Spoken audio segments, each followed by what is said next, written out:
आध्यात्मिक ज्योतिष चैनल के सभी दर्शकों को मेरा नमस्कार। सर्वप्रथम मैं भगवान तथा परमपिता परमेश्वर से प्रार्थना करता हूँ कि आपका जीवन सुखी और मंगलमय हो और आप अपने जीवन में निरंतर प्रगति करते रहें। तो आज हम इस वीडियो में चर्चा करेंगे कि आने वाला जो वर्ष है यानी विक्रमी संवत 2083 ये मिथुन राशि के लोगों के लिए कैसा रहने वाला है। तो 19 मार्च 2026 को हिंदू नववर्ष विक्रमी संवत 2083 शुरू होगा। तो इस वीडियो में हम उसके बारे में चर्चा करेंगे। तो वीडियो प्रारंभ करने से पूर्व मैं आप लोगों से निवेदन करना चाहूँगा कि आप मेरे YouTube चैनल आध्यात्मिक ज्योतिष को सब्सक्राइब कीजिए और नोटिफिकेशन बेल को आप ऑन कर लीजिए, ताकि जब भी मैं वीडियो चैनल पर अपलोड करूँगा तो आप तक सूचना पहुँच जाएगी। दूसरा मैं आपको यहाँ पर ये बताना चाहूँगा कि इस राशिफल को मैंने जो तैयार किया है उसमें मैंने मेनली 4 ग्रहों को इसमें कवर किया है, शनि, गुरु, राहु और केतु। दरअसल में क्या है कि ये जो 4 ग्रह हैं ये थोड़ा सा एक लंबे समय के बाद ही राशि परिवर्तन करते हैं, जिसका जातक पर या व्यक्तियों पर बहुत ज़्यादा प्रभाव होता है। जो अन्य ग्रह हैं वो बड़ी जल्दी राशि परिवर्तन कर लेते हैं, तो जिसकी वजह से थोड़ा सा उनके प्रभाव में कमी आती है।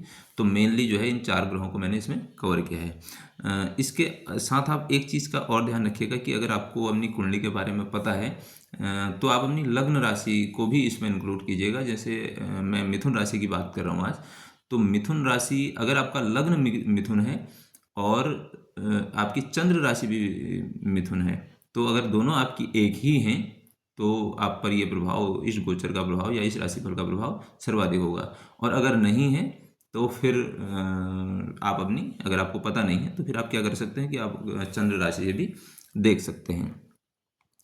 अब हम वीडियो प्रारंभ करते हैं।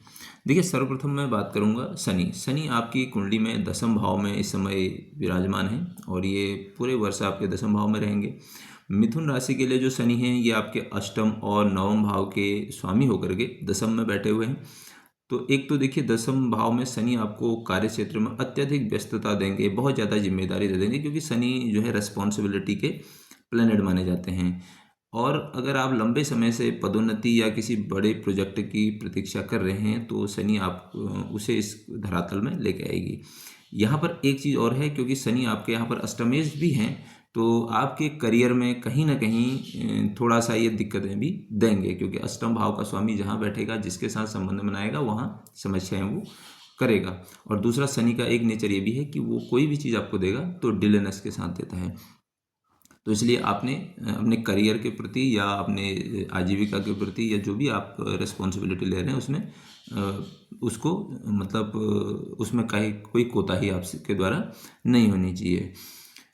दूसरा यह है कि देखिए शनि की जो तीसरी दृष्टि है वो आपके 12वें भाव पर पड़ेगी। तो 12वें भाव पर पड़ने की वजह से क्या हो सकता है कि आपको अपने खर्चों को मैनेज करने में, अपने इन्वेस्टमेंट को मैनेज करने में, या फिर विदेश से संबंधित कोई कार्य आपका है, आपका यात्रा के बारे में सोच रहे हैं, या फिर इंपोर्ट एक्सपोर्ट का कोई ऐसा कार्य है, तो उस पर आपको विशेष प्रयास करने की आवश्यकता पड़ेगी। इसकी 7वीं दृष्टि चतुर्थ भाव में जाएगी, तो कहीं ना कहीं आपको पीस ऑफ माइंड में या जो पारिवारिक आपका सुख है, घरेलू सुख में, उसमें ये कमी कर सकता है। घर से दूर रहकर आपके काम करने की स्थिति बन सकती है। लेकिन कुल मिलाकर के, क्योंकि 10वें भाव में शनि बैठे हैं, तो शनि का एक गुण ये भी है कि शनि जिस स्थिति जहाँ बैठते हैं उसके लिए उसका लाभ करते हैं, यानी कि वहाँ फायदा होगा वहाँ से आपको। कुल मिलाकर के 10वें भाव में बैठेंगे तो उसकी रक्षा करेंगे, यानी कि जो आपका करियर या आजीविका का क्षेत्र है या स्टेटस, उसमें कोई कमी नहीं करेंगे। पीस ऑफ माइंड में गड़बड़ी कर सकते हैं, या फिर घर से दूर रहने की जो मैं आपको बता रहा हूँ ऐसा भी हो सकता है। इसके साथ माता जी का थोड़ा हेल्थ इश्यू हो सकता है, या फिर उनके साथ कुछ आपके मतभेद हो सकते हैं। और 10वीं दृष्टि शनि की जो है 7वें भाव में जा रही है, तो 7वें भाव में जाने की वजह से आपका जो वैवाहिक जीवन है, या जो जीवन साथी है, या जीवन साथी के साथ मिलकर आप कोई काम कर रहे हैं, या जो आप बिजनेस किसी पार्टनरशिप में कोई कार्य कर रहे हैं, तो वहाँ भी आपको बहुत ज़्यादा एक जिम्मेदारी के साथ, एक पारदर्शिता के साथ आपको काम करने की आवश्यकता पड़ेगी। डिसिप्लिन आपको होना पड़ेगा। और चूंकि मैंने जो भावों को शनि को लेकर के आपको बोला है, जैसे करियर में मैंने आपको बोला खर्चे या इन्वेस्टमेंट की मैंने बात की, आपके पीस ऑफ माइंड की बात की, घरेलू जो बातें की, और जो पार्टनर या पार्टनरशिप वाली बात है, क्योंकि अष्टम भाव के स्वामी भी शनि हो रहे हैं, तो इसलिए वहाँ पर भी आपको दिक्कतें हो सकती हैं। तो इसलिए ये क्या हो सकता है कि इस समय आप ऑकल्ट या ज्योतिष से अगर आपका इंटरेस्ट है, रिसर्च से आपका काम है, तो फिर ये बहुत सारी समस्याएं आपकी दूर होने की संभावना है। अब हम बात करते हैं गुरु के बारे में। देखिए, गुरु अभी क्या है, आपके पूरे वर्ष में लगभग ये 2 बार राशि परिवर्तन करेंगे। वर्तमान में तो ये जून 26 तक आपके लग्न में ही रहेंगे।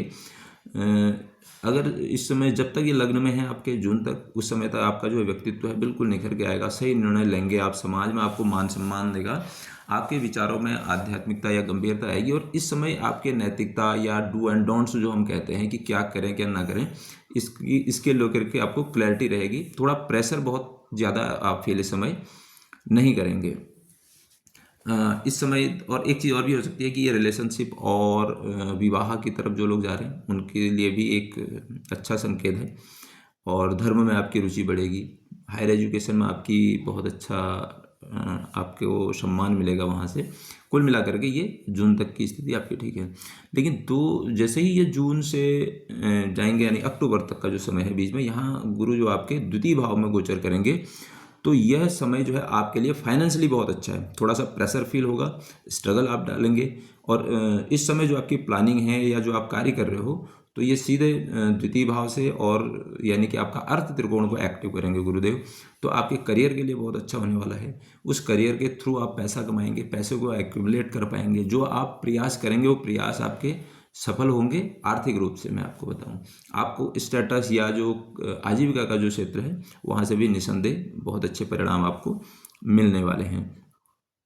अब हम बात करते हैं अक्टूबर 26 के बाद। ये देखिए, आपके सीधे तीसरे भाव में जाएंगे। तो तीसरे भाव में जाने का मतलब ये है कि आपका जो साहस है, जो आपका एफर्ट आप डाल रहे हैं, जो आप प्रयास कर रहे हैं, उन प्रयासों को सफल बनाएंगे। और जो लोग मीडिया से जुड़े हुए हैं, लेखन से जुड़े हुए हैं, एजुकेशन से जुड़े हुए हैं, टूर एंड ट्रेवलिंग का जिनका काम है ना, तो उनके लिए ये बहुत अच्छा समय है। यानी, और जो संप्रेषण का जिनका काम होता है, तो कम्युनिकेशन आपका बिल्कुल बहुत अच्छा होगा। छोटे भाई बहनों के साथ अगर आपके संबंधों में कोई समस्या आई है, तो वहाँ उनसे आपको निजात मिल सकती है।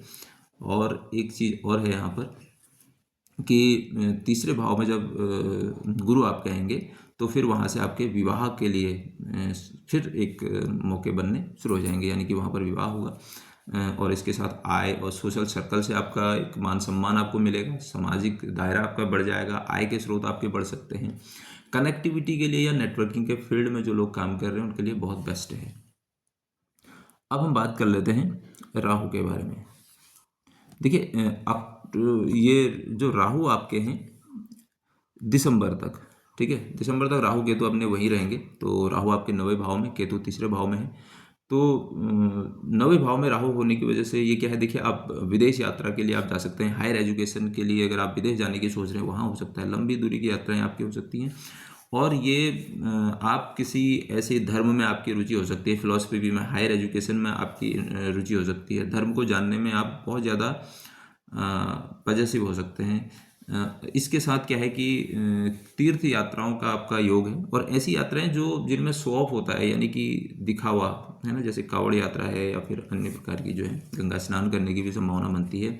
तीसरे स्थान में केतु का जाना, ये कहीं ना कहीं मैं आपको बताऊं, कम्युनिकेशन स्किल है जो आपका, वो मिस्टीरियस हो सकता है। यानी राइटिंग के फील्ड में और रिसर्च के फील्ड में जो है वो बहुत प्रभावी हो सकता है। आप जो बोले वो हो सकता है कि दूसरे के उसमें समझ में ना आए। थोड़े से आपके क्या हो सकता है कि अगर छोटे भाई, आपके भाई बहन हैं, तो उनके साथ आपके थोड़े से वैचारिक मतभेद हो सकते हैं। ऐसी संभावना आपके पड़ोसियों के साथ भी होने की संभावना है कि जहां आपके वैचारिक मतभेद हो या कोई विवाद खड़ा हो जाए। कुल मिलाकर के ये वाला समय है, यानी केतु जो तीसरे भाव में आपका गोचर करे, तो आपके राइटिंग के फील्ड के लिए, रिसर्च में जो स्पेशली हैं, उनके लिए बहुत अच्छा है।